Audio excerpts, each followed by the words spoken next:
الشيطان الرجيم.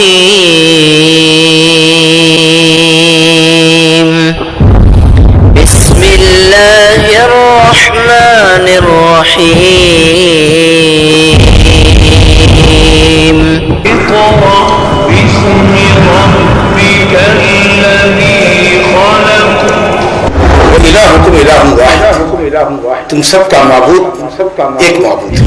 پوری انسانیت کا، پورے عالم انس و جن کا، عالم الملائکہ کا، جتنے مکلفین ہیں اور جتنی مخلوقات جو اپنے اپنے انداز سے اللہ رب العالمین کی تسبیح اور تحلیل بیان کرتی ہیں، سب کا مستحق، سب کا معبود حقیقی ایک اللہ ہے.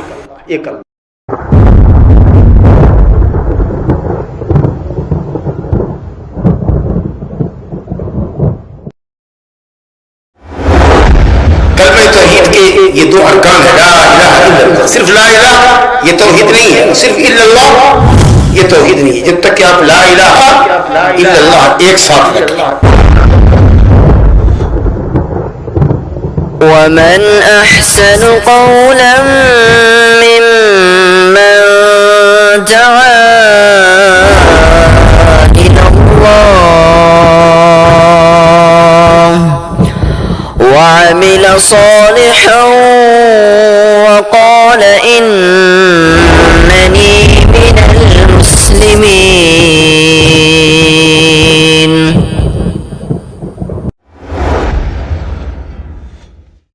اعوذ باللہ من الشیطان الرجیم. ومن اظلم ممن منع مساجد اللہ ان یذکر فیہا اسمہ وسعى في خرابها اولئک ما كان لهم ان يدخلوها الا خائفین لهم في الدنيا خزي ولهم في الآخرة عذاب عظيم ولله المشرق والمغرب فأينما تولوا فثم وجه الله إن الله واسع عليم. وقالوا اتخذ الله ولدا سبحانه بل له ما في السماوات والأرض كل له قانتون بديع السماوات والأرض وإذا قضى أمرا فإنما يقول له كن فيكون.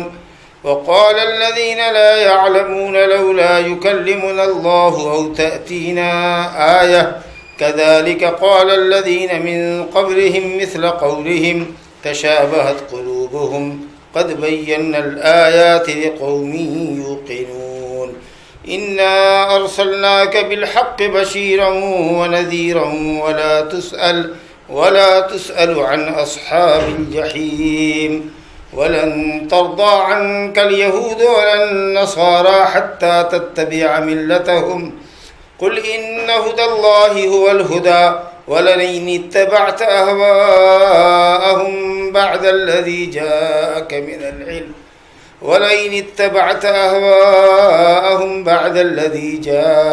من العلم ما لك من الله من ولي ولا نصير. الذين آتيناهم الكتاب يتلونه حق تلاوته أولئك يؤمنون به ومن يكفر به فأولئك هم الخاسرون. الحمد للہ رب العالمین. ابھی آپ کے سامنے سورہ بقرہ سے آیت نمبر 114 سے لے کر 121 تک، 14 سے لے کر 121 تک کل 8 آیتیں پڑھی گئی ہیں آپ کے سامنے. اللہ رب العالمین کا ارشاد ہے وَمَنْ أَظْلَمُ مِمَّنْ مَنَعَ مَسَاجِدَ اللَّهِ أَنْ يُذْكَرَ فِيهَا اسْمُهُ وَسَعَى فِي خَرَابِهَا. اس شخص سے بڑا ظالم کون ہو سکتا ہے؟ یہ اسلوب ہے بیان کا، اس میں تحدی اور چیلنج ہے. یہ بھی کہہ سکتا تھا کہ سب سے بڑا ظالم وہ ہے، لیکن یہ نہ کہہ کر کے رب العالمین نے فرمایا اس سے بڑا ظالم کون ہو سکتا ہے، یعنی کوئی بھی نہیں. اس معنی کے اندر تھوڑی شدت ہے، چیلنج. اس سے بڑا ظالم کون ہو سکتا ہے، یعنی کوئی بھی نہیں. لا احد اظلم من منہ، اس سے بڑا کوئی ظالم ہو ہی نہیں سکتا. کس سے؟ ممن منع مساجد اللہ ان یذکر فیہ اسمہ، اس شخص سے بڑا ظالم کوئی ہو ہی نہیں سکتا ہے جو اللہ کی مسجدوں میں اللہ کا ذکر کرنے سے لوگوں کو روکے. ممن منع مساجد اللہ ان یذکر فیہ اسمہ، جو لوگوں کو اللہ کی مسجدوں سے روک دے اس بات سے کہ وہ ان مسجدوں میں اللہ کا ذکر کریں. وسعی فی خرابها، اور دوسری زیادتی ان کی یہ ہے کہ وہ مسجد کو برباد کرنے پر تلے ہوئے ہوتے ہیں اور انتہائی درجہ اپنی محنت اور کوشش صرف کرتے ہیں کہ مسجد کو برباد کر دیں، مسجد کو ڈھا دیں. یہ آیت جیسا کہ اس کا مفہوم بتا رہا ہے اور شان نزول ائمہ مفسرین نے بتایا ہے کہ صلح حدیبیہ کے موقع پر مشرکین مکہ نے نبی صلی اللہ علیہ وسلم کو اور آپ کے ساتھ 1400 صحابہ کرام کو حرم میں داخل ہونے سے روک دیا تھا، طواف اور سعی کرنے سے. عمرے کے ارادے سے آپ پہنچے تھے، حالانکہ وہ خود مشرک تھے. ان کو زیب نہیں دیتا ہے کہ وہ مسجد میں داخل ہوں. شرک کرنے والے ان کو اللہ کے عذاب سے ڈرنا چاہیے. ایک مفہوم تو یہ ہے کہ خود وہ مشرک تھے، ان کو اللہ کے عذاب سے ڈرتے ہوئے مسجد میں داخل ہونا چاہیے تھا. چاہے جائے کہ ایمان والوں کو اور اللہ کا ذکر کرنے والوں کو انہوں نے مسجد سے روک دیا. دوسرا مفہوم یہ ہے کہ صاحب مومن جب مسجد پر قابض ہو جائے، مشرکین کے تسلط سے مسجد آزاد ہو جائے، تو پھر مشرکین کو اس میں داخلے کی اجازت نہ دو. چنانچہ ایسے ہی ہوا جب اللہ تعالیٰ نے مکہ فتح کر دیا اور اس کے بعد نبی صلی اللہ علیہ وسلم کے حج کا موقع تھا، تو اس سے پہلے سن 9 ہجری میں نبی صلی اللہ علیہ وسلم نے حضرت ابوبکر صدیق کی سرکردگی میں جو حج کا قافلہ بھیجا اور اس کے بعد حضرت علی رضی اللہ عنہ کو روانہ کیا، جس کی تفصیل سورہ توبہ میں آئی ہے. 30 آیت دے کر کے سورہ توبہ کی، تو اس کے اندر صاف اعلان ہو گیا کہ انما المشرکون نجس فلا یقربوا المسجد الحرام بعد عامهم هذا. مشرکین نجس ہیں، ناپاک ہیں، وہ اس سال کے بعد یعنی سن 9 ہجری کے بعد کعبہ میں داخل نہیں ہو سکتے. تو جس نے بھی اللہ کی مسجد سے اللہ کا ذکر کرنے سے کسی کو روکا، مراد کفار قریش ہوں یا نصارہ ہوں جنہوں نے عبادت کرنے سے بیت المقدس میں مسلمانوں کو روکا، یا آج کے یہود ہوں جو مسلمانوں کو بیت المقدس میں عبادت کرنے سے روکتے ہیں، یا ہم میں کا کوئی بھی شخص کسی مسجد کا متولی اور ذمہ دار ہو جو اللہ کی مسجد میں اللہ کا ذکر کرنے سے اور نماز قائم کرنے سے، تلاوت کرنے سے، درس قرآن اور حدیث دینے سے لوگوں کو روکتا ہو، اللہ فرماتا ہے کہ اس سے بڑا ظالم کوئی نہیں ہو سکتا. یہ مسجد تو بنائی ہی گئی ہے اللہ کے ذکر کے لیے، نماز کے لیے، تلاوت کے لیے، ذکر و اذکار کے لیے، درس قرآن و حدیث کے لیے، اور تم اس کام سے لوگوں کو روکتے ہو. اس سے بڑا ظلم اور کیا ہو سکتا ہے؟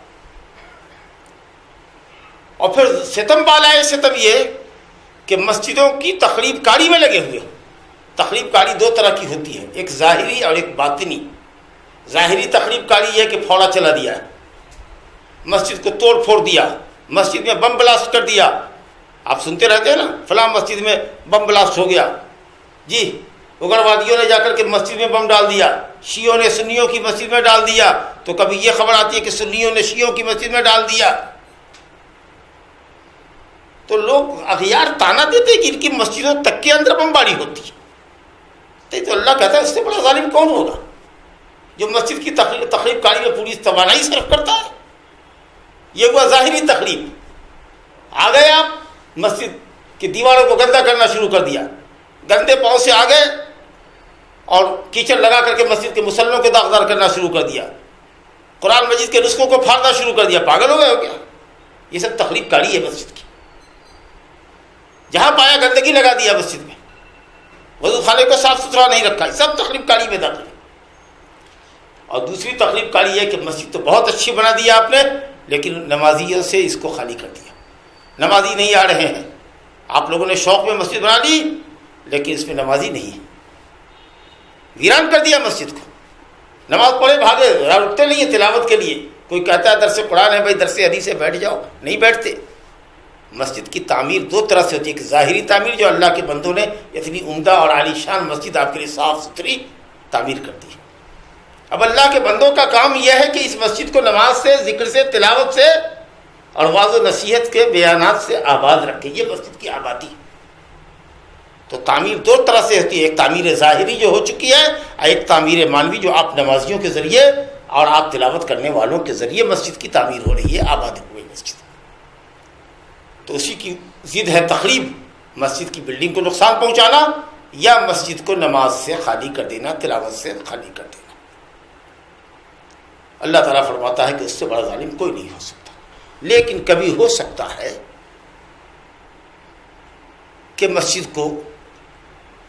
مسجد سے لوگوں کو بعض مصلحت کی وجہ سے کبھی روک دیا جائے، ایسا ممکن ہے۔ مثال کے طور پر اگر مسجد میں ترمیم کا کام ہو رہا ہے، مسجد کا ایکسٹینشن ہو رہا ہے، اس کو پلاسٹر کیا جا رہا ہے، کچھ دنوں کے لیے یہ کہا جائے گا کہ صاحب یہ مسجد چند دنوں کے لیے، کچھ دنوں کے لیے فلاں وقت سے لے کر فلاں وقت تک نمازیوں کے لیے بند کر دی گئی ہے، کیونکہ یہاں تعمیر کا کام چل رہا ہے۔ جائز ہوگا کہ نہیں ہوگا؟ ٹھیک ہے۔ اسی طریقے سے دوائر حکومیہ، حکومتی دفتروں کے اندر جہاں وزراء گورنران نماز پڑھتے ہیں، ان کی آفسوں کے اندر ایک مسجد ہے، عام لوگوں کے لیے وہ مسجد نہیں ہے۔ اگر وہ لکھ دیا جائے کہ کامن لوگوں کے لیے نہیں ہے، سرکاری آفیسرز کے لیے، شاہی حکومت کے اندر یا مسلم حکمرانوں کے علاقے میں ان کے شاہی خاندان کے درمیان ایک مسجد ہے، عام آدمیوں کی اجازت انٹری نہیں ہے کیونکہ سیکورٹی کا مسئلہ ہے، تو آپ ضد مت کیجیے کہ انہوں نے روک رکھا ہے، اس مسجد کا حکم خاص ہے۔ جی اسی طریقے سے اگر کوئی فتنہ گر مسجد میں آتا ہے، معلوم ہے کہ چند نوجوان ہیں جو ہمیشہ فتنے کی باتیں کرتے ہیں، غلط خیالات اور غلط نظریات اور غلط عقائد لوگ بچوں کے دلوں دماغ میں بٹھاتے ہیں، یہ اگر مسجد کی انتظامیہ کو معلوم ہے تو ایسے لوگوں کے اوپر پابندی لگنی چاہیے کہ آپ ہماری مسجد میں نہیں آ سکتے، آپ فتنہ گر ہیں۔ مسجد اتحاد اور اتفاق کی جگہ ہے، فتنے کی پلاننگ کرنے کے لیے، غنڈہ گردی کرنے کے لیے آپ مسجد کو چنتے ہیں۔ ہماری مسجد پر کل گورنمنٹ تالا لگا دے گی، چلیے نکلیے۔ اسی طریقہ سے مسجد کیوں بنائی جاتی ہے؟ صرف اللہ کا ذکر کرنے کے لیے، اللہ کے نام کا ذکر کرنے کے لیے مسجد بنائی جاتی ہے۔ کوئی آئے یہاں پر بدعت کا کام کرنے لگے، کوئی آئے یہاں پر شرک کا کام کرنے لگے، اس کو بھی روک دیا جائے گا۔ اگر بات نہیں آئے گا مسجد تمہاری نہیں، چلو۔ وَأَنَّ الْمَسَاجِدَ لِلَّهِ فَلَا تَدْعُوا مَعَ اللَّهِ أَحَدًا، مسجد اللہ کے لیے بنائی جاتی ہے، وہاں غیر اللہ کا ذکر کرو گے، غیر اللہ کو یاد کرو گے، غیر اللہ کی عبادت کرو گے، بدعت کا کام کرو گے، مسجد اس کے لیے نہیں بنائی جاتی ہے، چلو نکلو۔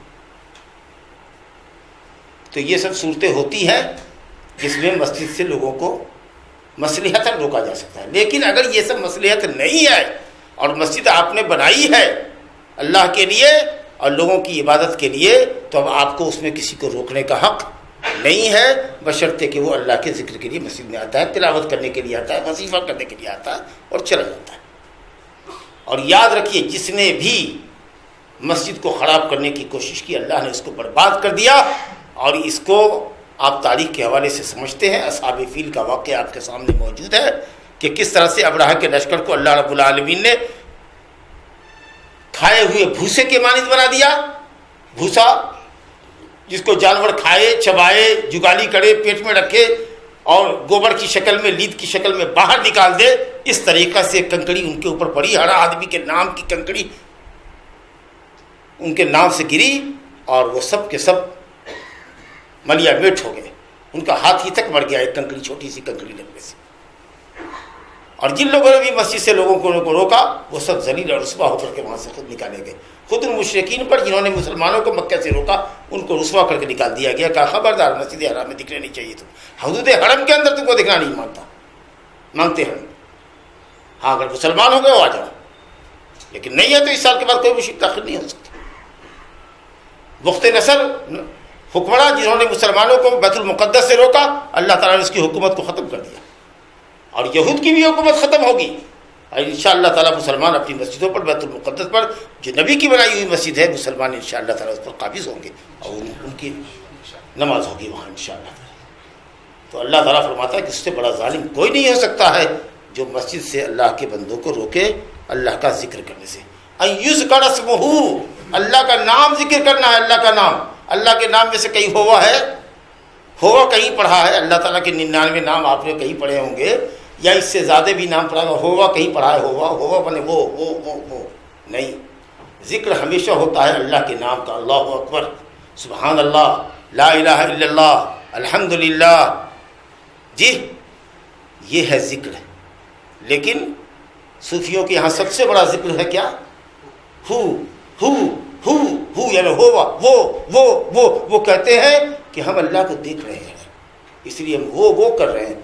زیادہ لمبا جملہ نہیں ہم بولتے، ہو کرتے ہیں، ہم دیکھ رہے ہوتے ہیں. جی اللہ کہتا ہے کہ مسجد میں ذکر کرو اللہ کے نام کا. یہ نام کا نہیں ذکر کرتے ہیں، ضمیر استعمال کرتے ہیں. ضمیر ہی یعنی ہو مطلب وہ اور اس پر ناچنے بھی لگتے ہیں، ڈانس بھی کرتے ہیں، مسجد کے اندر رقص کرتے ہیں.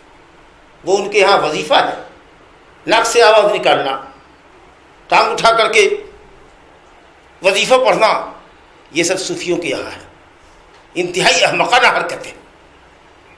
جو بھی سنجیدہ مسلمان ہے، صحیح دماغ مسلمان ہے، اللہ تعالیٰ کے نام ہیں، ان ناموں کے ذریعے اللہ کو پکارو. لا الہ الا اللہ کو افضل الذکر کہا گیا، توحید کا کلمہ کہ اللہ کے سوا کوئی معبود برحق نہیں ہے. ہر مسلمان پڑھا لکھا اور جاہل پڑھ سکتا ہے لا الہ الا اللہ. اس سے اچھا کوئی وظیفہ نہیں ہے. پڑھو لا الہ الا اللہ، کثرت سے پڑھو. سبحان اللہ، الحمدللہ، اللہ اکبر، لا حول ولا قوت الا باللہ. اور اس طریقے کے جو اذکار ہیں ان کی ذکر ہونا چاہیے. اگر ہو کرنے والا کوئی مل جائے، کان پکڑ کے اس کو مسجد سے باہر کر دو. مسجد میں بیٹھ کر کے کنکری لے کے چھلانگ لے کر کے بیٹھ جائے تسبیح کرنے کے لیے، کان پکڑ کے اس کو اٹھاؤ. منع کرو اگر نہیں مانتا تو. حضرت عبداللہ بن مسعود نے ایسے ہی لوگوں کو دیکھا، کوفہ کی مسجد میں بیٹھا ہوا ہے گول لگا کر کے، اور دیکھا کہ سب کے ہاتھ میں کنکریاں ہیں اور ایک مولوی بیٹھا ہوا کہ کہو سبحان اللہ، تو سب سبحان اللہ کرے. سبحان اللہ، ایک کنکری نکال دیا. الحمدللہ، پھر الحمدللہ، ایک کنکری نکال دیا. کیا کر رہے ہو تم لوگ؟ کیوں ضلالت کا دروازہ کھول رہے ہو؟ ابھی صحابہ کرام وافر مقدار میں ہیں، کثیر تعداد میں ہیں. نبی صلی اللہ علیہ وسلم نے جو کپڑے پہنے تھے وہ بھی پھٹے نہیں ہوں گے، جن برتنوں میں کھایا تھا وہ بھی ٹوٹے نہیں ہوں گے. تم کیا ہی ظلم اور زیادتی کر رہے ہو؟ اسلام میں تم نے بدعت پیدا کر دی. یہ سب کوئی طریقہ ہے؟ انہوں نے کہا کہ اے ابو عبد الرحمن، عبداللہ بن مسعود کی کل نیت ہے، ہم تو خیر کے ارادے سے بیٹھے تھے، ہمیں نہیں معلوم تھا کہ یہ کام غلط ہے. کہا خیر کا ارادہ کرنے سے نہیں ہوتا ہے، خیر دلیل ہونی چاہیے سنت کی. جو وظیفہ کا تمہارے طریقہ ہے اس پر نبی کی طریقے سے دلیل دو کہ کیا نبی صلی اللہ علیہ وسلم نے، خلفائے راشدین نے وظیفے کا وہ طریقہ اختیار کیا ہے. اگر نہیں کیا ہے تو وہ طریقہ مت اختیار کرو. ہر چند کے تمہارے وظائف اچھے ہیں، کوئی شرکیہ کلمہ نہیں ہے، لیکن تمہارے وظیفہ کرنے کا جو طریقہ ہے وہ طریقہ اس کو بدعت بنا رہا ہے. روزہ رکھنا ہے، روزہ رکھنا ہے، تم نے کہا نہیں ہم دھوپ میں کھڑے کھڑے روزہ رکھیں گے. کوئی بات ہوئی؟ بدعت کر رہے ہو تم. اللہ تعالیٰ اپنے نفس کو تمہارے عذاب دینے سے بے نیاز ہے. اللہ نے کہا حج کرو، تم کہتے نہیں ہم پیدل جائیں گے حج کرنے کے لیے. کہیں کوئی سا اپنے آپ پر ظلم کرتے تم. طریقے سے غلطی ہوتی ہے. ہم کہتے ہیں کہ قبر کی زیارت کثرت سے کرو، اپنی موت کو یاد کرو، لیکن تم خاص دن متعین کر لیتے ہو قبر کی زیارت کا، جس دن کو نبی صلی اللہ علیہ وسلم نے متعین نہیں فرمایا ہے. قبر کی زیارت مسنون ہے، لیکن آپ کا اس متعین دن کے اندر جانا یہ عمل بدعت ہے. آپ کون ہوتے ہیں وقت اور جگہ متعین کرنے والے؟ بہرحال تو یہاں کہا یہ جا رہا ہے کہ اللہ کا نام لو، اللہ کے نام کے ساتھ ذکر ہونا چاہیے. ہوا یا ہو یہ ذکر نہیں ہے.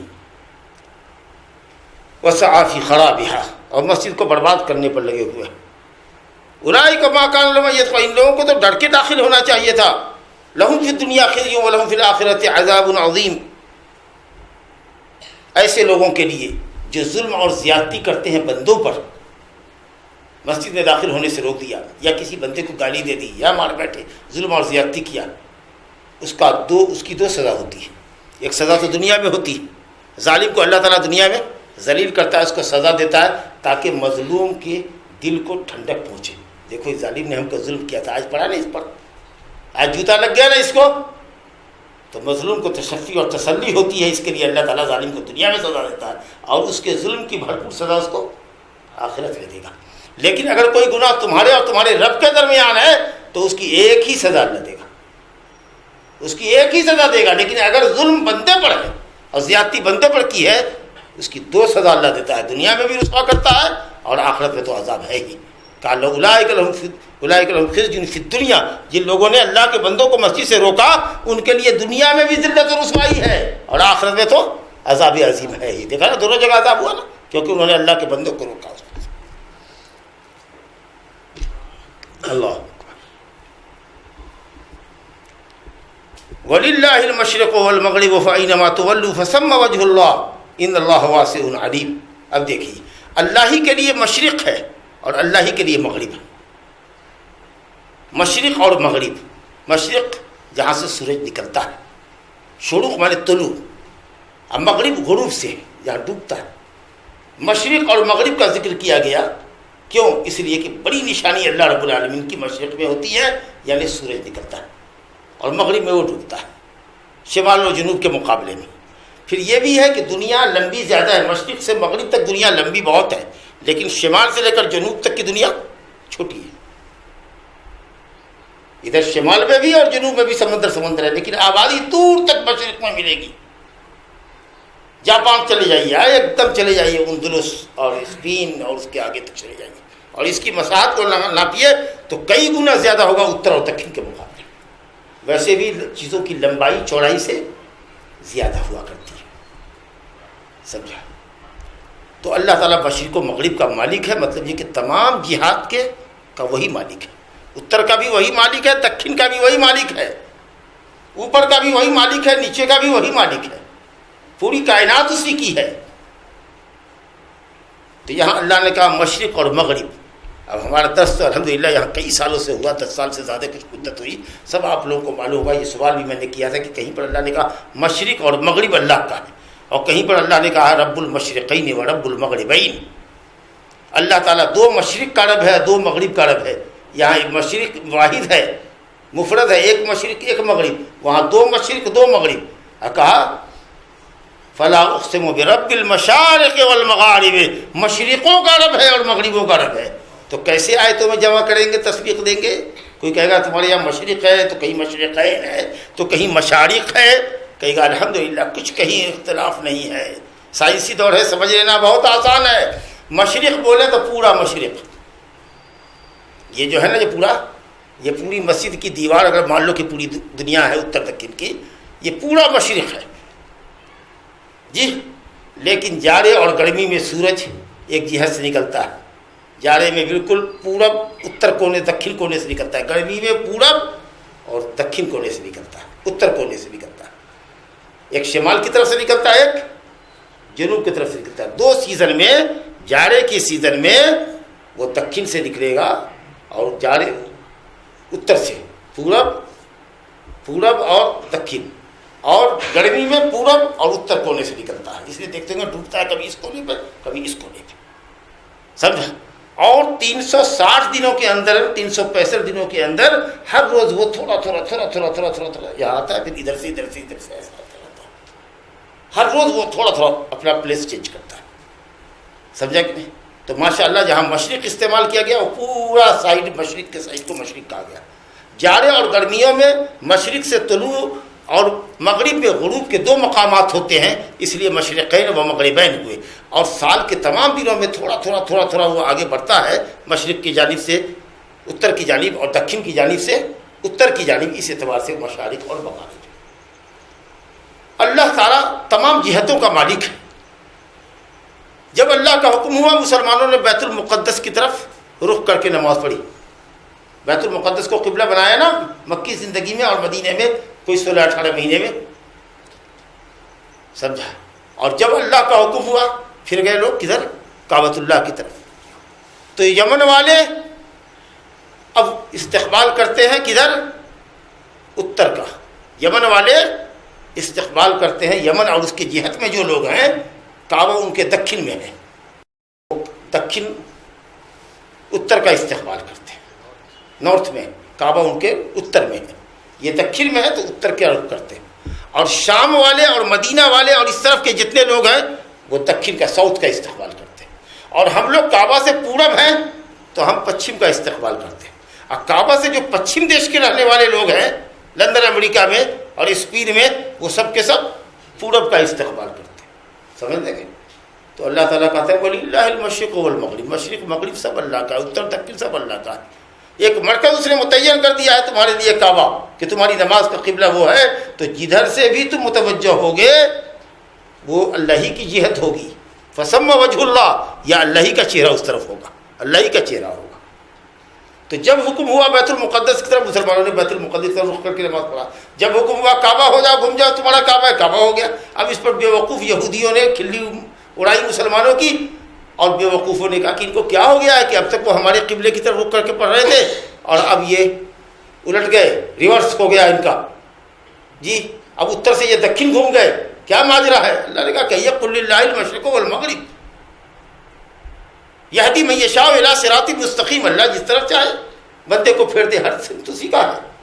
اور آج بھی یہ حکم ہے کہ ہم بھی اتر دکن پچھم پورب کر سکتے ہیں۔ مان لیجئے کہ فلائٹ جا رہی ہے اتر کو اور آپ کی نماز کا وقت جا رہا ہے، ظہر اثر آپ نے جمع کرنے کی کوشش کی اور 11 بجے 12 بجے فلائٹ پر چڑھے، ظہر کا وقت ہوا نہیں تھا اور اثر کا وقت بھی جا رہا ہے، سورج ڈوبنے کو ہے اور جا رہی ہے فلائٹ اتر، سواری اپنے بس کی نہیں ہے، ابھی چلتی رہے گی گھنٹہ 2 گھنٹہ، مغرب کے بعد ظہر اثر کی نماز کو اکٹھا کرنا نہیں ہے، جمع بین الصلاتین ظہر اثر ہوگی ایک ساتھ ظہر کے وقت میں یا ظہر ہوگی اثر کے وقت میں، تو آپ دکن اتر جا رہے ہیں، اتر ہی بیٹھے بیٹھے سیٹ پر نماز پڑھ لیں گے۔ فسم وجہ اللہ، ادھر ہی اللہ کا چہرہ ہے جس کا ہم رخ کر رہے ہیں۔ دکن جا رہے ہیں، دکن جا رہے ہیں، ٹرین جا رہی ہے گھومتی پھرتی، اپنی بس کی نہیں ہے، جمع پہلے صلاتین کریں گے، لیکن اپنی سواری ہے تو فرض نماز کے لیے روک کر کے قبلے کا استقبال کریں گے۔ اگر نہیں معلوم ہو سکا تو وہاں کے لوگوں سے پوچھیں گے کہ پچھم کدھر ہے، اگر وہ بھی نہیں معلوم ہوا تو تحری کریں گے، غلبہ گمان کریں گے کدھر سے چلے تھے، کدھر سمت ہو سکتا ہے، کیا ہو سکتا ہے، اور جس طرف آپ کا دماغ جائے کہ ہاں یہ قبلہ ہے، یہ پچھم ہے، اس طرف رک کر کے آپ نے نماز پڑھا۔ اب بات کو اگر معلوم ہوا کہ نہیں آپ نے جس سمت میں نماز پڑھا تھا وہ قبلہ کی سمت پچھم نہیں تھا، وہ تو اتر تھے، تو آپ کی نماز ہو گئی الحمدللہ۔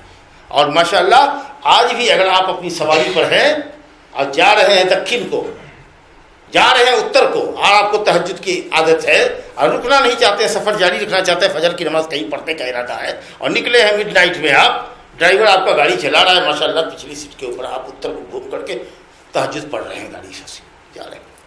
سنت کے لیے جس طرف سواری جاتی تھی نبی صلی اللہ علیہ وسلم کی، سواری پر بیٹھے ہوئے ہیں اونٹ کے اوپر، اور جس طرف سواری آپ کی جا رہی ہے آپ کے سمت سفر کی طرف، اسی رخ پہ نماز پڑھیں۔ یہ اللہ کے فضل سے آج بھی یہ حکم ہے سنتوں کے لیے، لیکن فرض کے لیے آپ کی اپنی سواری ہے تو اترنا پڑے گا اور قبلے کا استقبال کرنا پڑے گا، الا یہ کہ آپ کے ہینڈ کی سواری نہ ہو اور نماز جمع بین الصلاتین کی صورت میں بھی قضا ہو رہی ہو، تو جس رخ پہ سواری جا رہی ہے جو آپ کے بس کی نہیں ہے اسی طرف آپ رخ کریں گے۔ فسم وجہ اللہ، اسی طرف اللہ کا چہرہ ہوگا۔ تو یہ اللہ کے لیے وجہ ثابت ہوا، اللہ کے لیے وجہ ہے، حدیث قرآن میں آیا، اور یہ حدیث بھی ہے کہ جب آدمی نماز پڑھتا ہے تو اللہ تعالیٰ اس کی طرف اپنے چہرے سے متوجہ ہوتا ہے، تو اللہ کے لیے چہرہ ہے، لیکن مثال اس کے لیے نہیں دی جا سکتی ہے۔ لیس کمثلہ شیء وہو السمیع البصیر، وہو السمیع البصیر۔ کہا فسم وجہ اللہ، اسی طرف اللہ کا چہرہ ہے۔ ان اللہ واسع علیم، اللہ بہت واسع ہے، بہت وسیع الرحمت ہے، وسیع القدرت ہے اور علیم ہے، ہر چیز کا جاننے والا ہے۔ اب یہ مشرکین کا عقیدہ دیکھیے، یہود و نصارہ کا عقیدہ دیکھیے۔ وقالوا اتخذ اللہ ولدا، ان لوگوں نے کہا کہ اللہ نے اولاد بنایا، اولاد اللہ نے اولاد اپنے لیے بنائی ہے۔ یہ کس نے کہا؟ یہود و نصارہ نے اور مشرکین عرب نے، اور اس کی تفصیل آئی ہے دوسرے مقامات پر، چنانچہ سورہ توبہ میں اللہ تعالیٰ نے فرمایا ہے وقالت الیہود عزیر ابن اللہ وقالت النصارى المسیح ابن اللہ ذلك قولهم بافواههم يضاهئون قول الذين كفروا من قبل قاتلهم الله انا يؤفكون۔ کہا یہودی نے کہا کہ عزیر اللہ کا بیٹا ہے، اور نصارہ نے کہا کہ عیسیٰ ابن مریم اللہ کا بیٹا ہے جو بغیر باپ کے پیدا ہوا۔ ان کے دل مشابہ ہیں کفار سے، ان سے قبل کفار نے، کفار مکہ نے بھی فرشتوں کو اللہ کی بیٹیاں کہا، الملائکۃ بنات اللہ، اللہ کی بیٹیاں ہیں فرشتے۔ تو اللہ کے لیے کسی نے بیٹا ثابت کیا، کسی نے بیٹی ثابت کی، نعوذ باللہ۔ حضرت مریم علیہ السلام کو اللہ کی بیوی کر ڈالا، اللہ تعالیٰ اس کی نفی کر رہا ہے۔ کہا وقالوا اتخذ اللہ ولدا، انہوں نے کہا کہ اللہ کی اولاد ہے۔ سبحانہ، دیکھیے سبحانہ، وہ ہر عیب و نقص سے پاک ہے۔ اس کا مطلب یہ کہ اللہ کے لیے اولاد ثابت کرنا یہ اللہ کے ساتھ انتہا درجے کی بدتمیزی ہے، گالی ہے، گالی ہے، اللہ کو گالی دینا ہے۔ اللہ کے لیے یہ کہنا کہ اللہ تیری اولاد ہے، تیری بیوی ہے، یہ کہنا اللہ کو گالی دینا۔ وہ بے نیاز ہے، وہ ہر عیب و نقص سے پاک ہے۔ کیا مطلب؟ بیوی کی ضرورت ہمیں اور آپ کو پڑتی ہے، وہ ہمارا سہارا بنتی ہے، تعاون کرتی ہے، بچے ہماری حمایت اور نصرت کرتے ہیں، بڑھاپے کے سہارے بنتے ہیں، ہماری لاٹھی بنتے ہیں، ہمارے کام آتے ہیں بڑھاپے میں۔ رب العالمین کو ان چیزوں کی ضرورت نہیں۔ یہ محتاج، مجبور، کمزور انسان کو سہارے کی ضرورت ہے، معاون کی ضرورت ہے، رب العالمین کو نہیں۔ اس لیے اللہ نے اولاد کے سلسلے میں کہا سبحانہ وہ ہر عیب و نقص سے پاک ہے۔ گویا اولاد کا ثابت کرنا اللہ پر عیب لگانا، اللہ کو گالی دینا۔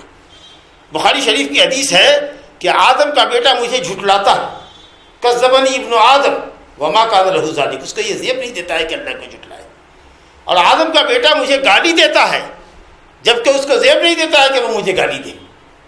کہا اس کا مجھ کو جھٹلانا یہ ہے کہ وہ یہ کہتا ہے کہ اللہ نے مجھ کو پہلی مرتبہ تو پیدا کر دیا لیکن دوبارہ ہم کو پیدا کرنے پر قادر نہیں ہے، جبکہ پہلی پیدائش، پہلی تخلیق ہمارے لیے کوئی مشکل نہ تھی، تو اب بتاؤ تم کو پیدا کر کے مار کے دوبارہ زندہ کرنا میرے لیے کیا مشکل ہوگا؟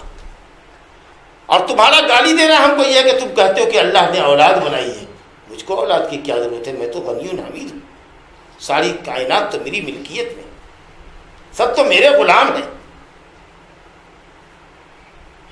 تو کہا سبحانہ، ایک جواب تو یہ ہو گیا، دیکھیے کتنا عمدہ جواب ہو رہا ہے، سبحانہ، اللہ تعالیٰ ہر عیب و نقص سے پاک ہے۔ گویا اولاد کا اللہ کے لیے ثابت کرنا نقص ہے۔ ہم چونکہ ناقص انسان ہیں، ناقص مخلوق ہے، کمزور ہیں، اس لیے ہم کو اولاد کی ضرورت ہے، اللہ تعالیٰ کو اولاد کی ضرورت نہیں ہے۔ ایک جواب تو یہ دیا اللہ پاک نے۔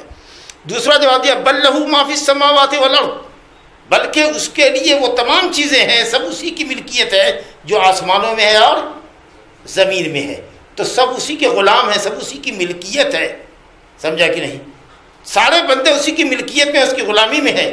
اور کبھی بھی غلام اپنے آقا کا بیٹا نہیں ہوتا ہے، اور جو بیٹا ہوتا ہے وہ غلام اور ملکیت نہیں ہوتا ہے۔ بیٹا تمہاری ملکیت نہیں ہے، ہمارا بیٹا ہماری ملکیت نہیں ہے، ملکیت ہماری چیزوں پر ہوتی ہے۔ بیٹا کوئی سامان نہیں ہے کہ تم اس کے مالک ہو، تمہارے جسم کا حصہ ہے۔ تو اللہ نے کہا کہ سب کچھ تو اسی کی ملکیت میں ہے، تم ہمارے لیے اولاد ثابت کرتے ہو تو اولاد تو ملکیت نہیں ہوتی۔ تو یہ دوسرا جواب ہوا کل لہ قانتون، تمام کے تمام اللہ کے سامنے سرنگو ہیں، اس کے حکموں کے تابع ہیں۔ قنوت دو معنی میں آتا ہے، تو غلامی اور اس کے حکم کے تابع ہیں، اور قنوت ہوتا ہے عبادت اور طاعت کے معنی میں، اور وہ جو مسلمان اللہ کی بندگی کرتا ہے اس کو قنوت کہتے ہیں۔ ان ابراہیم کان امتن قانتن، ہمیشہ اللہ کی بندگی کرنے والے تھے۔ ویسے ساری دنیا اللہ رب العالمین کے حکموں کی غلام ہے جی، اس اعتبار سے کل لہ قانتون، تو جب سب اس کے سامنے ذلیل ہیں، سب اس کے سامنے جھکے ہوئے ہیں، سردگو ہیں، ہر کوئی اس کے فیصلے اور حکم کے سامنے مجبور ہے، تو ایسا مجبور بھلا اللہ کا بندہ بیٹا کیسے ہو سکتا ہے؟ یہ تیسرا جواب ہوا۔ کہا بدیع السماوات والارض، اللہ وہ ہے جس نے آسمان کو اور زمین کو بغیر سابق نمونے کے ایجاد بخشا، وجود بخشا۔ کوئی نمونہ نہیں تھا زمین اور آسمان کا، اور بغیر نمونے کے اللہ تعالیٰ نے زمین بنائی، آسمان بنائی۔ اتنی خوبصورت زمین، اتنا خوبصورت آسمان، اتنا مضبوط آسمان، اللہ تعالیٰ بار بار کہتا ہے فرجع البصر هل تری من فطور، نگاہ کو پلٹاؤ، بار بار دیکھو، کہیں پھٹن دیکھتے ہو آسمان میں، کہیں سوراخ نظر آتا ہے، دیکھو، لوٹاؤ اپنی نگاہ کو، غور سے دیکھو۔ کوئی نمونہ نہیں تھا۔ اب بغیر نمونے کے جو اللہ رب العالمین ایسی بڑی مخلوق کو پیدا کرنے پر قادر ہے، کیا وہ حضرت عیسیٰ علیہ السلام کو بغیر باپ کے پیدا کرنے پر قادر نہیں ہے؟ کہ تم نے حضرت عیسیٰ کو اللہ کا بیٹا گردان دیا۔ بدیع السماوات والارض، اذا قضى امرا فانما يقول له كن فيكون، جب اللہ تعالیٰ کسی امر کا فیصلہ کرتا ہے تو کہتا ہے ہو جا۔ ایک مرتبہ کہنا ہے، 3 مرتبہ 4 مرتبہ نہیں، وہ صرف ایک مرتبہ کرتا ہے، کسی مخلوق کو پیدا کرنا چاہتا ہے ہو جا، اور وہ چیز وجود میں آ جاتی ہے۔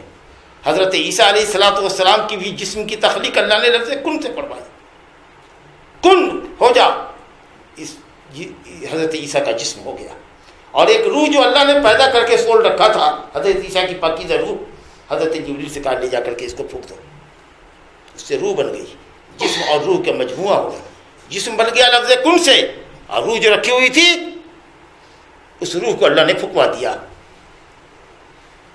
اور حضرت عیسیٰ علیہ السلام پیدا ہو گئے۔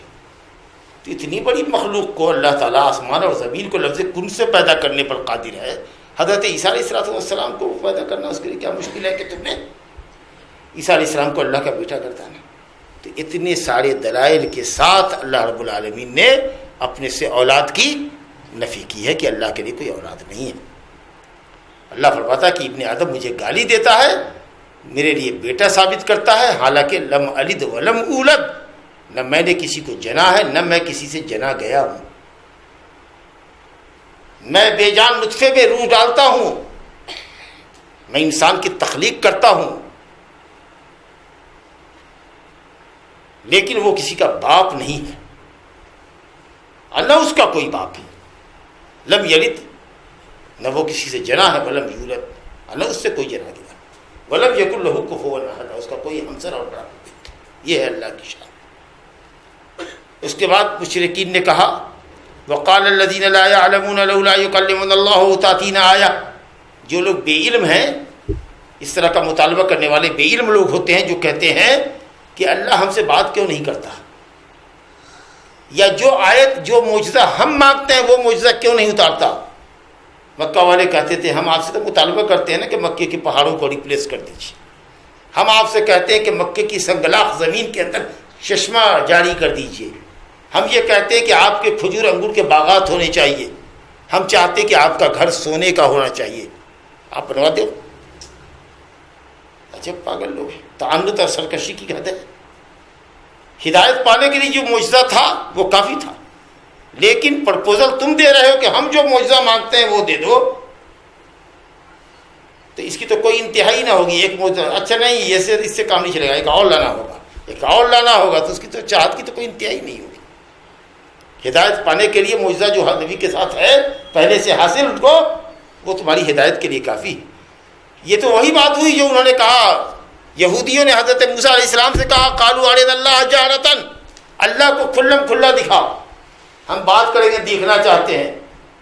اچھا چلو ہم تجویز پیش کرتے ہیں، اللہ تعالیٰ سے کہتے ہیں کہ بندے سب آئے ہیں کوہ طور پر، دیکھنا چاہتے ہیں، ذرا اپنی تجلی دیکھا، سمجھا کہ نہیں؟ ان کی بدتمیزی کے نتیجے میں ایسا زلزلہ اس پر آیا کہ سب کے سب بے ہوش ہو کے گر پڑے، سب مر گئے۔ اب حضرت موسیٰ علیہ السلام کی تو پریشانی بڑھی کہ قوم کو کیا جواب دیں گے کہ ان 70 کو لے گئے تھے پہاڑ پر مروا دیا، یہ اللہ اگر ان کو مارنا ہی تھا، ان بدماشوں کو جو اس طرح کی گستاخی کرنے والے تھے تو ادھر ہی مار دیتا نا، ہم بلا کر کے ادھر لے آئے ہیں پہاڑ پر کوہ طور پر، اب یہ یہاں مرے ہیں تو میری گردن ناپ لیں گے قوم کے لوگ کہ ہمارے 70 نوجوانوں کو کہاں مروا دیا، اللہ ان کو زندہ کر دے۔ کہا چلو زندہ کر دیتے، تمہارے سامنے سب کو زندہ کر دیتے۔ کہا کیا جی اب پھر اللہ تعالیٰ کو دیکھنا چاہو؟ کہا نہ کان پکڑتے، ابھی دیکھنا چاہتے۔ یہ سب مطالبہ کرتے ہیں اس طرح سے، کہا سیری لگاؤ ہمارے سامنے، ارے کہا اللہ تعالیٰ کہ سیری لگوا بھی دیں اور آسمان سے فرشتے کو اتار بھی دیں اور کتاب اترتا ہوا بھی دیکھ لیں گے، تب بھی کہیں گے انما سکرت ابصارنا، ہماری آنکھ پر جادو کر دیا گیا تھا اس لیے ہم کو ایسا فیل ہوا، حقیقت میں ایسا کچھ ہوا نہیں۔ تو سرکشی کرنے والے، اناد کرنے والے کی کوئی انتہا ہوتی ہے۔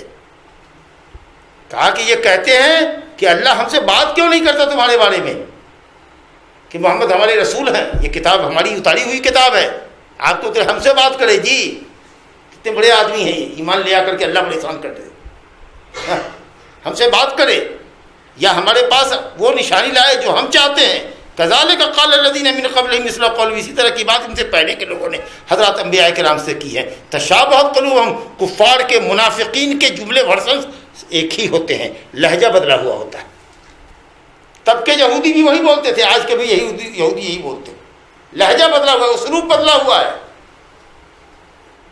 لیکن کفر کی زبان ایک ہی ہوتی ہے، سرکشی کی زبان ایک ہی ہوتی ہے۔ جو بدماش گنڈے ہوتے ہیں ان کا لہجہ، ان کا اسلوب ایک ہی ہوتا ہے، حالات کے حساب سے تیور بدلتے رہتے، لہجہ بدلتا رہتا ہے، لیکن بات ایک ہی رہتی ہے۔ کہا تشابہت قلوبہم قد بینا الآیات لقوم یوقنون، یقین اور ایمان رکھنے والوں کے لیے ہم نے کھلی ہوئی نشانی اتاری ہے، اور وہ دیکھ لیں، آسمان میں غور کر لو، زمین میں غور کر لو، قرآنی آیات میں غور کر لو، نبی صلی اللہ علیہ وسلم کی سیرت کو دیکھ لو نا، کتنی بڑی بات کہی جا رہی ہے، اللہ اکبر، انا ارسلناک بالحق بشیرا ونذیرا، کیا بات کہہ دیا، اے اللہ فرما رہا ہے کہ ہم نے آپ کو حق کے ساتھ بھیجا ہے، آپ رسول برحق ہیں۔ یہ ساری دنیا والے یہودی نصرانی یہ جانتے ہیں کہ جب بھی دنیا ظلم و فساد سے بھر گئی، ہر طرف شر اور طغیان نے سر اٹھایا، تو اللہ تعالیٰ نے مصلحین کو، انبیاء کرام کو بھیجا۔ کوئی تقریباً 600 سال کا وقفہ ہو گیا حضرت عیسیٰ علیہ السلام کو گئے ہوئے دنیا سے، اور صلیب کی پوجا ہو رہی ہے، مجسموں کی پوجا ہو رہی ہے، قبروں کی پوجا ہو رہی ہے، لوگ پتھر کو پوج رہے ہیں، درختوں کو پوج رہے ہیں، آگ کا دریا کو پوج رہے ہیں۔ ایسے وقت میں جب کہ دنیا ظلم و فساد سے بھر چکی ہے، اس وقت کا عین تقاضا ہے کہ کوئی مصلح آئے، کوئی رسول آئے۔ ایسے وقت میں آپ کا آنا خود اس بات کی دلیل ہے کہ آپ رسول ہیں۔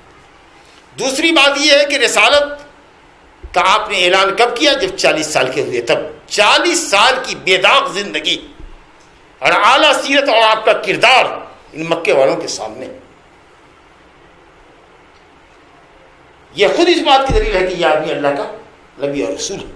اور جو پیغام ہم نے آپ پر اتارا ہے قرآن اور حدیث کی شکل میں، جو انتہائی سچا پیغام ہے، حضرت عیسیٰ، موسیٰ وغیرہ کے تعلق سے جو باتیں قرآن پیش کر رہا ہے وہ سب سچی باتیں ہیں۔ ایک بات کو بھی یہودی اور عیسائی جھٹلا نہیں سکتے، اور اس میں اچھے اخلاق کی تعلیمات ہیں، توحید کی تعلیم ہے، شرک سے منع کیا گیا ہے، اور ہر اچھی خوبیوں کی طرف دعوت دی گئی ہے، اور ہر شر سے، ہر فساد سے، ہر گناہ سے بچنے کی تلقین کی گئی ہے۔ خود یہ تعلیم بتا رہی ہے کہ اتنی پاکیزہ تعلیم کسی نبی اور رسول کے ذریعے ہی آ سکتی ہے۔ اِنَّا أَرْسَلْنَاكَ بِالْحَقِّ، اے نبی ہم نے آپ کو رسول حق بنا کر بھیجا ہے، یا آپ کو بھیجا ہے حق کی تعلیمات دے کر، دونوں بات ہے۔ آپ رسول حق بھی ہیں، اور جو دعوت لے کر آئے ہیں وہ دعوت بھی دعوت حق کا ہے۔ اور بھیجا کس لیے؟ بشیرا و نذیرا، بشارت دینے والا اور ڈرانے والا بنا کر بھیجا ہے کہ جو لوگ آپ کے مطیع و فرما بردار ہیں، جو توحید و رسالت اور آخرت کو مانتے ہیں، جو اسلامی احکام پر عمل کرتے ہیں، ان کو دنیا اور آخرت میں سعادت کی بشارت دے دیجئے، جنت کی بشارت دے دیجئے۔ اور جو آپ کی اطاعت نہیں کرتے، شرک اور کفر اور گناہوں پہ جمے ہوئے ہیں، ان کو عذاب جہنم کی وعید سنا دیجئے۔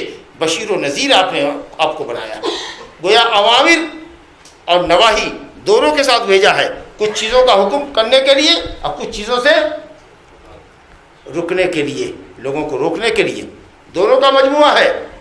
عبادت کو بجا لانا بھی ہے اور گناہوں سے بچنا بھی ہے۔ یہ اس لیے ضروری ہے کہ اگر اسلام صرف یہ رہتا کہ احکام کو بجا لاؤ، تو ٹیسٹ کیسے ہوتا کہ گناہ سے تم رکتے ہو کہ نہیں رکتے؟ کتنے لوگ ہوتے ہیں جن کے لیے گناہ سے رکنا آسان ہوتا ہے، لیکن عبادت کی بجاوری مشکل ہوتی ہے، اور کتنے لوگ ہوتے ہیں جن کے لیے عبادت کی بجاوری آسان ہے لیکن گناہوں سے رکنا ان کے لیے مشکل ہے۔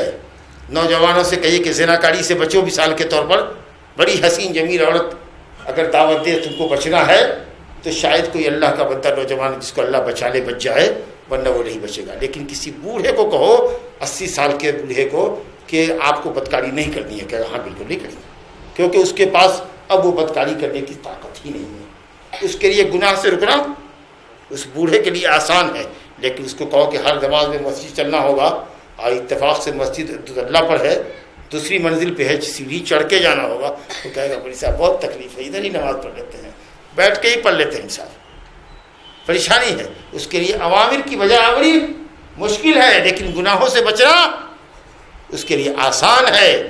لیکن جوانوں کے لیے گناہ کرنا آسان ہے، نیکی کرنا مشکل ہے۔ امتحان کیسے ہوتا؟ اسی لیے اللہ تعالیٰ نے کہا کہ دین نام ہے کچھ چیزوں کے بجا لانے کا اور کچھ چیزوں سے بچنے کا۔ ٹیسٹ کرنا چاہتے ہیں کہ تم حکموں کو بجا لاتے ہو اور گناہوں سے بچتے ہو کہ نہیں۔ کسی کے لیے واجبات کی ادائیگی آسان ہے، حرام کا ارتکاب مشکل ہے، کسی کے لیے حرام کا ارتکاب مشکل ہے، آسان ہے، لیکن عبادت کی بجاوری مشکل ہے۔ اسی لیے بشیرن و نذیرا، حکم دینے والا اور برائی سے روکنے والا بنا کر بھیجا ہے آپ کو۔ تو اسلام یہی ہے، یہ نہیں کہ صاحب ہم نیکی بھی نہیں کرتے تو گناہ بھی نہیں کرتے ہیں، ایسا نہیں کرتے۔ ٹھیک ہے، گناہ نہیں کرتے یہ بات تو اچھا کرتے ہیں، لیکن نیکی نہیں کرتے ہیں، یہ بات تو غلط کرتے ہیں آپ۔ ایک آپ پر فرض ہے اور ایک آپ کے لیے حرام ہے، تو حرام سے تو آپ بچتے ہیں، لیکن فرائض کہاں ادا کر رہے ہیں آپ؟ جی کچھ لوگ کہتے ہیں ہم سچ تو نہیں بولتے مولوی صاحب، لیکن جھوٹ بھی نہیں بولتے۔ ارے بھائی سچ بولو، سچ بولو، جھوٹ نہیں بولتے، سچ بھی نہیں بولتے ہیں، سچ کے قریب نہیں جاتے، جھوٹ نہیں بولتے لیکن سچ کے قریب بھی نہیں جاتے، ایسا نہیں چلتا۔ عوامر کی بجاوری اور منہیات منکرات سے رکنا، ان دونوں کے مجموعے کا نام اسلام ہے۔ یأمرون بالمعروف وینہون عن المنکر، انبیاء کا نام کا اور انبیاء کے متبعین کا وظیفہ ہے کہ وہ لوگوں کو بھلی باتوں کا حکم دے، اب برائی سے روکے۔ کہیں نماز پڑھنے کے لیے تو نماز پڑھنے کے لیے، اور یہ نہ کہیں کہ داڑھی رکھو، داڑھی کٹاتے ہو، یہ ناجائز کام ہے، حرام کام ہے داڑھی مڑوانا، یہ نہ کہیں، دونوں کہیں گے تم کو۔ داڑھی بھی رکھو، پائجامہ بھی ٹخنے کے اوپر پہنو، حرام ہے، آگ میں ہے تمہارا، یہ بھی کہیں گے، نماز کی بھی تعلیم دیں گے، دونوں کے مجموعے کا نام ہے۔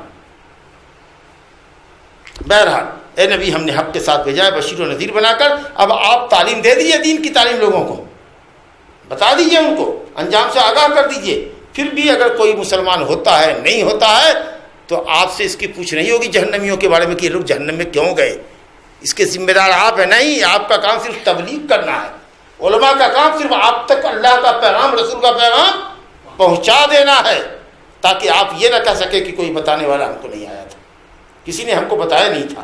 پھر اگر آپ اپنی بدعملیوں کے سبب جہنم میں جاتے ہیں تو اس کے ذمہ دار آپ ہوں گے، وہ مولوی ذمہ دار نہیں ہے، وہ نبی ذمہ دار نہیں ہے جس نے اپنا کام کر دیا، اس کا کام تبلیغ ہے، ہدایت دینا اللہ کا کام ہے، اللہ تعالیٰ کا کام ہدایت اتارنا ہے، نبی کا کام ہدایت پہنچانا ہے، تمہارا کام ہدایت کو قبول کرنا یا انکار کرنا یہ تمہاری طرف لوٹتا ہے۔ اور آخری درس کی آیت ہے وَلَن تَرْضَىٰ عَنْكَ الْيَهُودُ وَلَا النَّصَارَىٰ حَتَّىٰ تَتَّبِعَ مِلَّتَهُمْ۔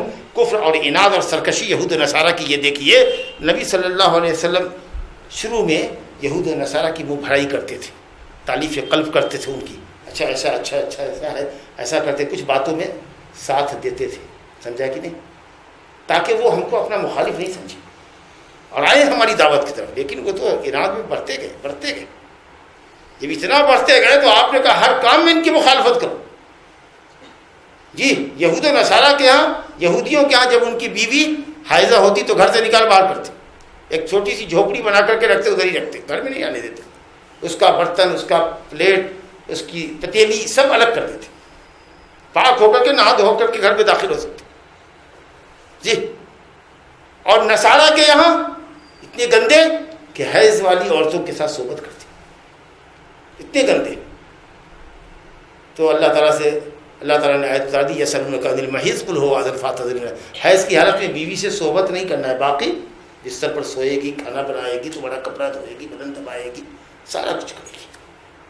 حکم آ گیا تو ایک صحابی نے کہا کہ یا رسول اللہ، یہودی سے سنا ہے کہتے ہوئے کہ یہ آدمی تو ہماری ہر بات میں مخالفت کرتا ہے، اب ہم لوگ اپنی بیوی کو حیض کی حالت میں گھر سے نکال دیتے ہیں، تو اب یہ بیوی کو گھر میں لے کر کے اپنے بستر پر سوتا ہے اور صرف کہتا ہے کہ صاحب ایسا نہیں کرو گے، خاص بات ہے، تو یہ مخالفت کرتا ہے۔ تو ایک صحابی نے کہہ دیا جوش میں آ کے کہ یا رسول اللہ افلا نجامعہن، تو ہم جمع بھی کریں، اپنی بیوی سے صحبت کریں تاکہ ان کا اور مکالا ہو۔ آپ نے کہا نہیں، اب کسی کی مخالفت بھی اتنا آگے نہیں بڑھ جاؤ کہ تم اپنی شریعت کی مخالفت کر دو۔ اللہ تعالیٰ نے فرمایا ہے کہ فاعتزلوا النساء فی المحیض، حالت حیض میں اپنی عورتوں سے الگ رہو، خاص تعلق قائم مت کرو۔ جی، ناراض ہو گئے آپ کا چہرہ سرخ ہو گیا، پھر یہ دونوں چپکے سے نکل گئے، غصہ جو دیکھا نبی کو، لیکن اتنے میں دودھ کا پیالہ آ گیا، آپ نے کہا اچھا دیکھو بول لیا۔ یہ لوگ جا کر کے باہر کھڑے ہوئے تھے کہ دیکھیں کچھ جا رہا ہے تحفہ اندر سے، تو اگر غصے کا اثر ہوگا تو ہم کو نہیں بلا بھیجیں گے، ورنہ بلواویں گے۔ تو کہا وہ دونوں جا رہے ہیں، ان کو بلا کے لیا۔ پھر جب انہوں نے دودھ کا پیالہ دیا، ہم کو پلایا دودھ، تب سمجھا کہ آپ کے اوپر غصہ کا کوئی اثر باقی نہیں ہے۔ تو جو غلط بولتا تھا وہ غلط پر آپ ٹوکتے تھے، لیکن وہ ایسا نہیں کہ صاحب آپ اس سے نفرت کریں، بات غلط بولی، اس نے ڈانٹا آپ نے۔ یہود و نصارہ کی مخالفت اسی حد تک جس حد تک شریعت کرتی ہے، سمجھا کہ تو بہرحال تو یہ منہ بھرائی ہوتی ہے۔ آج بھی آپ دیکھ رہے ہیں یہود و نصارہ کے آگے پیچھے لوگ لگے ہوئے رہتے ہیں، یہ ان کا استقبال کرو، ان کی عزت کرو، یہ کرو، یہ پروٹوکول ہے، فلاں ہے چنا، جو مختلف ملکوں میں جاتے ہیں نا، یہ سب حکمراں جو جاتے ہیں، سمجھا کہ نہیں، تو اس طریقہ سے ان کی آؤ بھگت کرتے ہیں، یہ ان کی ڈپلومیسی کا حصہ ہے، دین کا حصہ نہیں ہو سکتا، سمجھا کہ نہیں۔ یہ یہود و نصارہ کو خوش کرنے کی ہم کوشش کریں، جتنی کوشش بھی کریں گے وہ اتنا ہی ہم سے دور ہوں گے، ان کی عداوت ہم سے سخت ہوگی۔ اتنے ضدی اور ہٹھی ہیں یہود و نصارہ کہ اللہ فرماتا ہے وَلَن تَرْضَىٰ عَنْكَ الْيَهُودُ، ہرگز یہود اور نصارہ اے نبی آپ سے راضی نہیں ہوں گے جب تک کہ آپ اپنا دین چھوڑ کے ان کے دین کی پیروی نہ کرنے لگے۔ اسلام چھوڑ دیجیے، ان کے دین پر چلے جائیے، یہودی بن جائیے گا تو یہودی آپ سے پیار کرے گا. شیعہ سے دوستی آنکھ رہے ہیں, ہاں مل جل کے آپ کو رکھ رہے ہیں, کبھی نہیں ملے گا. آپ کی گردن کٹے گی وہ مسکرائے گا. مذہبی عداوت اتنی کڑی ہے, اتنی سخت ہے. یہ یہود کبھی بھی آپ کو اپنا نہیں سمجھیں گے جب تک کہ آپ اپنا دین چھوڑ کر کے ان کے دین کی پیروی نہ کریں. نصارہ اس وقت تک آپ کو اپنا نہیں سمجھیں گے جب تک کہ آپ نصرانی نہ بن جائیں. وَلَن تَرْضَىٰ عَنْكَ الْيَهُودُ وَلَا النَّصَارَىٰ حَتَّىٰ تَتَّبِعَ مِلَّتَهُمْ. آپ ان کے دین کی پیروی کیجیے. تو کیا کریے گا؟ نہیں, کہہ دیجیے قُلْ إِنَّ هُدَى اللَّهِ هُوَ الْهُدَىٰ. اللہ کی ہدایت ہی پیروی کے لائق ہے اور وہ تو ہمارے پاس ہے. ہم اپنا دین چھوڑ کے تمہارے پاس کیسے جا سکتے ہیں؟ نفرت کرتے ہو, عداوت رکھتے ہو, بیر رکھتے ہو, دوری رکھتے ہو تو رکھو, ہمارے لیے اللہ کافی ہے.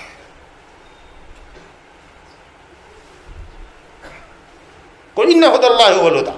آگے اللہ کہتا ہے وَلَئِنِ اتَّبَعْتَ أَهْوَاءَهُمْ. اگر آپ نے یہود و نصارہ کی خواہشات کی پیروی کی, خواہشات کی, کیونکہ یہود و نصارہ اب اپنے دین پر نہیں ہیں, وہ دین پر نہیں. اگر ہدایت پر ہوتے یہود و نصارہ, توریت اور انجیل پہ ہوتے تو اللہ کی قسم یہودی عیسائی بن جاتے, کیونکہ حضرت عیسیٰ علیہ السلام کی بشارت وہاں موجود ہے.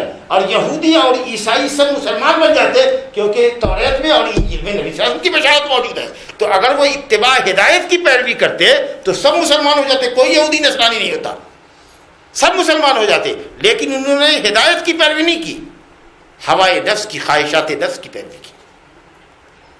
جو نفس کا غلام ہو, خواہش نفس کا غلام ہو, اس سے بڑا کوئی گمراہ نہیں ہو سکتا. اب یہ اتنے سخت ہیں, ہوا پرست, بدعتی سے بھی ہوا پرست ہوتا ہے, لاکھ کچھ کہتے رہ جائیے, چونکہ وہ اپنی خواہشات نفس کا غلام ہے, شیطان اس کا معلم ہے, وہ کبھی بھی سنت کی راہ پر نہیں آتا. بہت مشکل ہے. کسی کافر کو مسلمان بنا لینا آسان ہے, لیکن کسی کٹر بدعتی کو صحیح راہ پر لے آنا بہت ٹف ہے, بہت ٹف ہے, کیونکہ وہ اتباع ہوا کرتا, خواہشات کی پیروی کرتا. ومن اضل ممن اتبع هواه بغیر هدى من اللہ. اور جو اپنی ہوائے نفس کی پیروی کرتا ہے اس سے بڑا کوئی گمراہ نہیں ہوتا. افرأیت من اتخذ الہہ ہوا, جس نے اپنی خواہشات کو اپنا معبود بنا رکھا ہے, آپ اس کو ہدایت دے سکیں گے؟ اللہ اپنے نبی سے کہہ رہا ہے اپنے خواہشات کے غلام مت بنو, شریعت کے غلام بنو, شریعت کے پیروکار بنو. فرمایا گیا کہ آپ کہیے ان ہدی اللہ, اللہ کی ہدایت ہی ہدایت ہے, ہم نصرانیت اور یہودیت کو قبول نہیں کریں گے. اور اے نبی, اور نبی کو کہا کر کے ہم کو وارننگ دی جا رہی ہے کہ اگر ان یہود و نصارہ کے جھانسے میں آ گئے اور ان کی باتوں کو مان لیا آپ نے, بعد اس کے کہ آپ کے پاس علم آ چکا ہے کہ شریعت حق آپ کی ہے, ان کی شریعت منسوخ ہو چکی ہے, انہوں نے اپنی شریعت میں امینڈمنٹ کر دیا ہے, بدل دیا ہے, اب پھر بھی آپ ان کی شریعت کو لیتے, جیسے کہتے ہیں نا وحدت ادیان والے کہ کچھ عیسائیت سے لے لو, کچھ ہندو مت سے لے لو, کچھ بدھسٹ سے لے لو, کچھ عیسائیت سے لے لو, کچھ اسلام سے لے لو, سب ملا کر کے ایک ملٹی دین بنا دو جو سب کے لیے قابل قبول ہو. اللہ جی, ایک ہی بلڈنگ کے اندر گرجا گھر بھی ہو, مسجد بھی ہو, بت خانہ بھی ہو, تم بت خانے میں چلو, ہم تمہارے گرجا گھر میں چلتے ہیں. جی ایسا جمہوریت والا دین نہیں چاہیے مسلمانوں کو. اللہ کہتا ہے کہ اگر آپ ان کی خواہشات کی پیروی کریں گے, جو یہ چاہتے ہیں, یا ان کی خواہشات یہ کہ اس میں سے کچھ آیتوں کو حذف کر دو, یہ آیتیں بھاری گزر رہی ہیں جی, تو اگر آپ ایسا کر دیں گے اس علم کے بعد کہ یہ گمراہ ہیں اور حق آپ کے پاس ہے, تو اللہ تعالیٰ اپنے نبی کو وارننگ دے رہا ہے ما لک من اللہ من ولی ولا نصیر. تو اللہ رب العالمین کے عذاب سے آپ کو بچانے والا کوئی دوست آپ کا نہ ہوگا, کوئی مددگار نہ ہوگا. یہ وارننگ نبی کو دی جا رہی ہے اور نبی کے حوالے سے آپ کی امت کو دی جا رہی ہے کہ اگر یہود و نصارہ کی باتوں کی پیروی کیا تو تمہاری آخرت بگڑ جائے گی. الذین آتیناہم الکتاب, لیکن جو کتاب کی واقعی تلاوت کرتے ہیں, الفاظ کی تلاوت کرتے ہیں, جمعہ کے خطبے میں کہا کہ تلاوت الفاظ کی کرتے ہیں, معانی کی تلاوت کرتے ہیں جو آپ ابھی سن رہے ہیں, اور پھر عمل کی تلاوت کرتے ہیں کہ اس کو عمل میں ڈھالتے ہیں, یہ لوگ آپ کی پیروی کرتے ہیں. کاش یہود و نصارہ اپنی کتابوں کو واقعی اگر پڑھے ہوتے اور اس میں جو پیشین گوئیاں آپ کے صلی اللہ علیہ وسلم کے تعلق سے موجود ہیں, اگر اس کو سمجھے ہوئے ہوتے اور عمل میں لائے ہوئے ہوتے تو وہ آپ کی پیروی کرتے. یہ ہر درم ہے جو پیروی نہیں کرتے ہیں.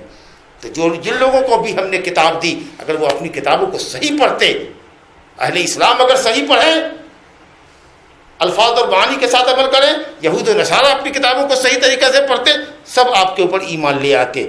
اولئک یؤمنون بہ, تو وہ آپ پر ایمان لے آتے, اس کتاب پر ایمان لاتے. ومن یکفر بہ فاولئک هم الخاسرون, لیکن جو کوئی آپ کی رسالت اور نبوت کا انکار کرتا ہے وہ اپنی عاقبت خراب کرتا ہے, وہ جہنم میں سے پرواہ نہیں کرنا چاہیے. اللہ سبحانہ و تعالی ہمیں اور آپ سب کو مرتے دم تک اسلامی ہدایت کے اوپر، اللہ اپنی ہدایت کے اوپر، قرآن اور سنت کے اوپر قائم رکھے، اور یہود و نصارہ اور مشرکین کی فتنوں سے اللہ تعالیٰ محفوظ رکھے، آمین۔ صلی اللہ علیہ نبینا محمد و آلہ وسلم۔